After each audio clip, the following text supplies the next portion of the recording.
Hi, I'm Nicholas McGurr, author of The Afterlife and host for Stories in a Cemetery. You can find all my fiction works with themes of the afterlife on nicholasmcgurr.com. That's NICHOLASMCGIRR.com. As a writer, I do research, and that research is more than likely inside a haunted location or a cemetery. Like you, I'm curious about the afterlife, and always looking for a new topic for my next book. I hope you enjoy this episode of my research as much as I did in using it for my fiction works. Let's get into today's story in the cemetery.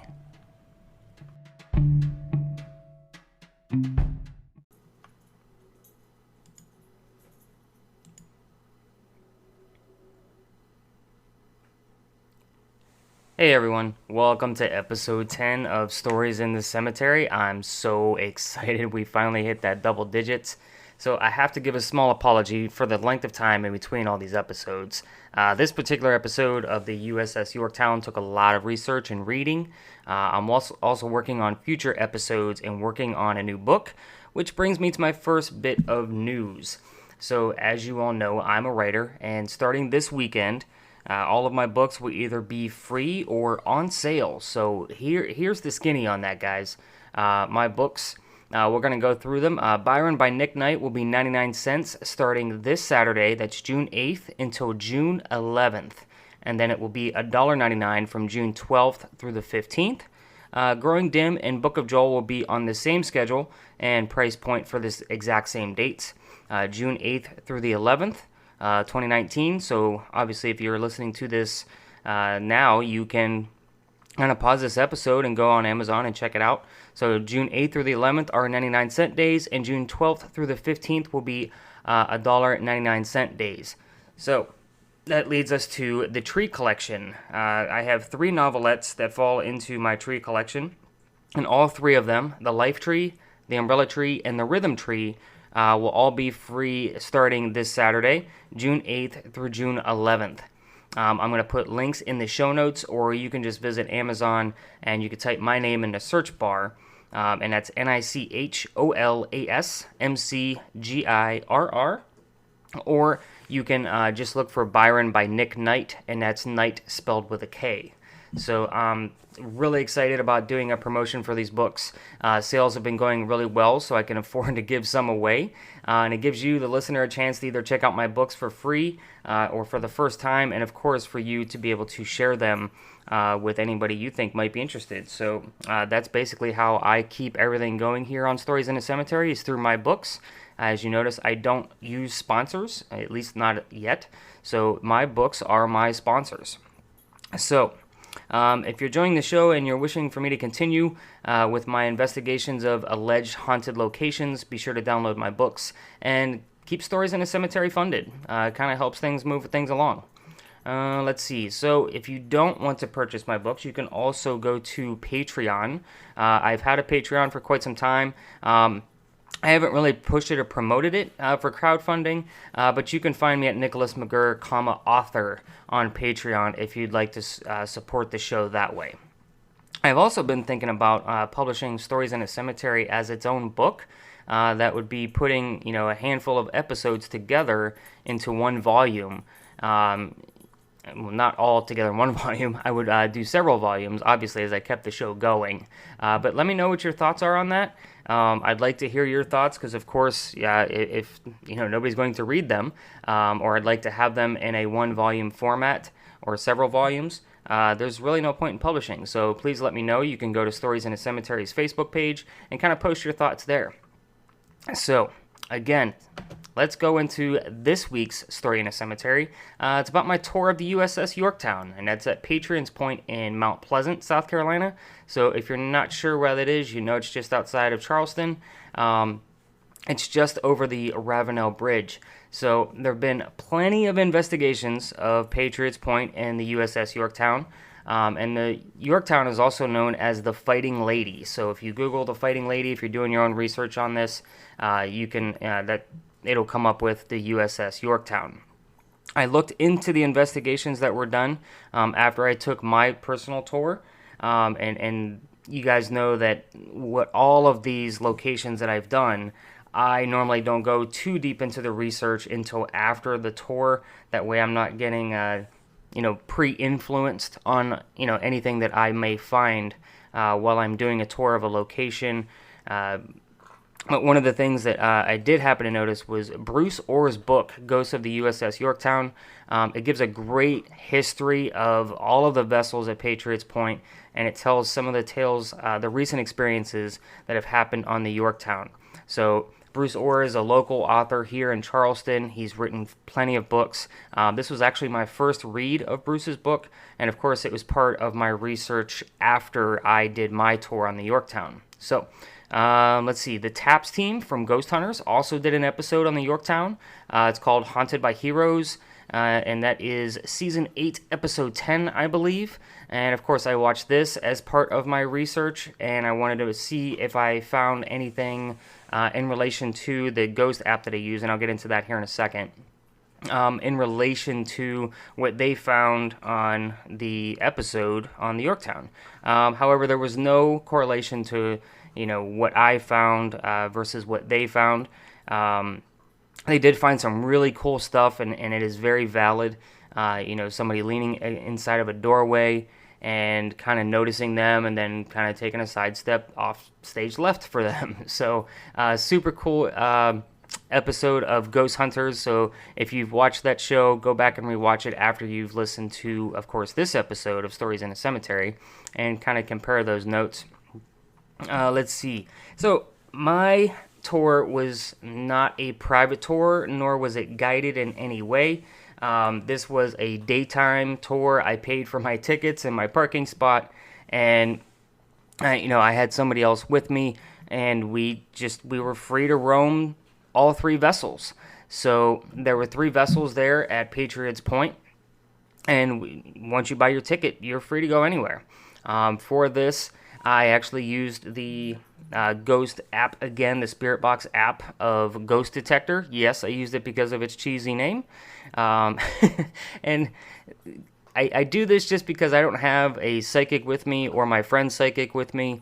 So I kind of need something to go off of. And all of this app does is give me some white noise, and what it'll spit out words that are coming through the white noise through spirit activity. Now, some of you are like, Nick, it's an app. It doesn't really work. But if you've listened to previous episodes, you'll see that I've been able to link some pretty cool stuff together. So we did it again at Patriots Point. And one of the things that I noticed was, we tried something a little bit different. We put two phones together, and we had two phones running the app to see what kind of similarities we could come up with. Let's see if there is any validity, to this app, and if it's actually working with, what we're looking to use it for. So that was the first thing that we did, was we set up two phones. So the tour was pretty educational, as I'm sure you can imagine. And we found some pretty cool stuff. But let's get into this week's sponsor real quick, and we will be right back.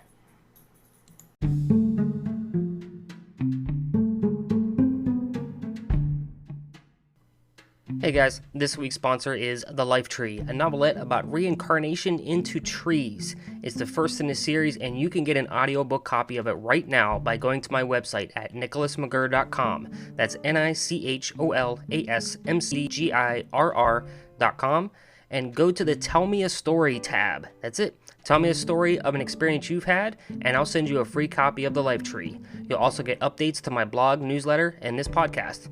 Back to, me, for the rest of this week's Story in a Cemetery.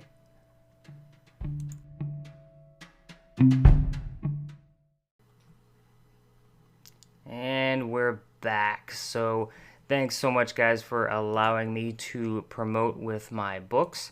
And this way I can, continue to fund Stories in a Cemetery. So where was I? So we were using the Ghost Detector box app, and I was telling you a little bit about some of the previous investigations that were done. So my tour was not a private tour. It wasn't a guided tour. It was just education, and it was pretty adventurous. We kind of had to explore things on our own, which was super cool. But it was Memorial Day weekend when my daughter and I went to Patriots Point, and it was pretty busy. And I do believe that they offer some sort of discount for men in uniform. So there were plenty of those fellows and ladies walking around, in uniform. So, and I bring that up just for something else later. As you know, I like to kind of clue you in on some things that may have been happening. So, using the crazy ghost detector app, we set it up on both of our phones. And again, this is mainly used for a party game or a hoax. But we use it for a couple of reasons. The ghost detector obviously is a very cheesy name. Second, it's free. And it's nice to work with something when I don't have a psychic with me. So it is said that, spirits can communicate through the white noise. So we do like to use it because it does provide the white noise that we need. And so far, it's been pretty useful. But with this particular case, I was not able to connect anything with any really deep research of the location with anything that was happening or any specific names or locations, with the app and the words that it gave us. What I will tell you is that the things that did come up, I guess let me take a step backwards for a second. We did get the name Pierce, Pierce, and of course there's a wall of dog tags, by the museum area, and we were able to go through the dog tags to try to look for the name Pierce, and we did get a lot of different last names. But again, guys, this app doesn't always give us things that make sense, so we kind of felt like we were on a goose chase. But with the name Pierce, we did find the name Jesse James Pearson, which was pretty close. But I'm not going to call this so much as Jesse James was trying to come through to us or anything. I'm just finding this one more of a coincidence. Again, this isn't always going to be an aha moment where we're going to find perfect evidence every single time. But when we started looking at the words from both phones, we got a couple of the same things, but there was kind of a theme there. The word God, pray, preacher came up twice, holy, Bible, and I believe pray came up twice as well between both of our phones. But if you look at all these terms, guys, I mean, they're pretty religious terms. God, preacher, Bible, holy, like these are all religious terms, and it makes sense. This vessel was used, during World War II.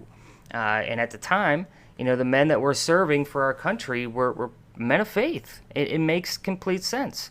And the reason why I bring this up is because these words, or these types of words, haven't come up in any other investigation yet. It's only been at Patriots Point. So it kind of stood out to me a little bit of, hey, maybe there's something to this. And there's really maybe something that I don't really need to dive into a whole lot further. And of course I did, read a lot. I read Bruce's book. I watched a lot of episodes and YouTube videos and read some articles, all with this kind of the same type of claims. The shadows, the shadow men walking around, lots of footsteps, some residual, type hauntings with, the same footsteps going back and forth, some chatter, nothing that was really like scary or, anything like jump in your face kind of stuff.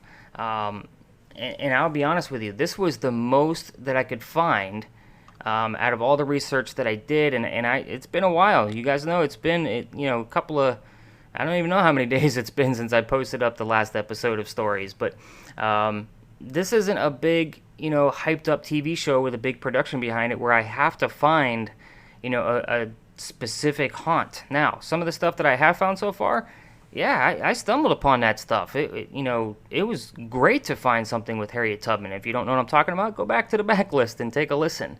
But guys, this is just, we got to let this one go, and it's just a respect thing. The men that are still on board this ship, I mean, they fought for our freedoms. We need to respect that.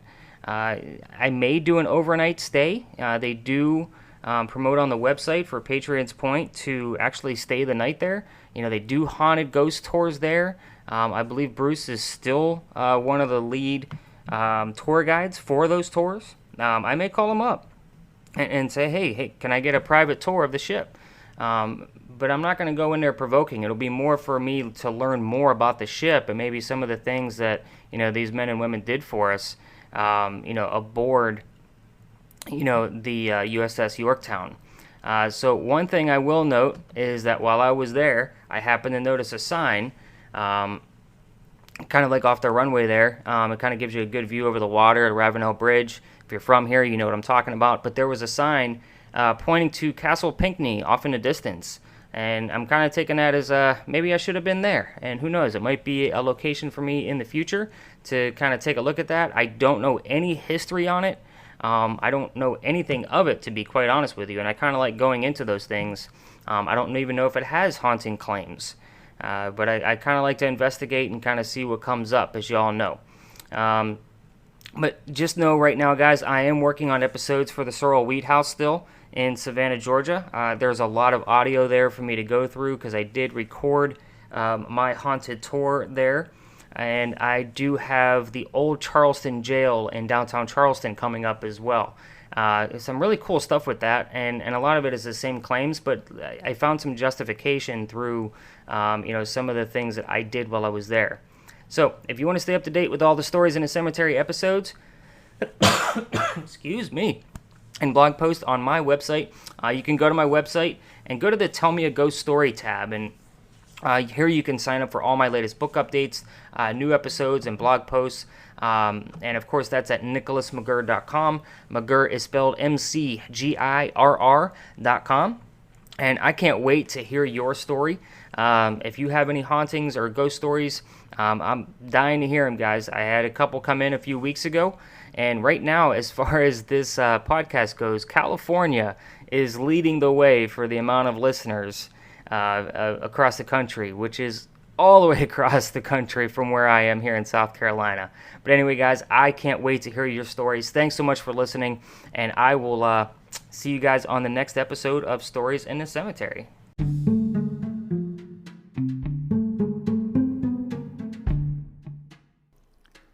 Thanks so much for listening to today's Story in a Cemetery. Be sure to check out the show notes with pictures and bonus audio sections on nicholasmcgirr.com. As you know, I'm a writer, and now you have another story that inspires me to write my fiction works. Be sure to share this episode on your social media or leave me comments on the Stories in a Cemetery Facebook page. I'll see you next time with another Story in the Cemetery.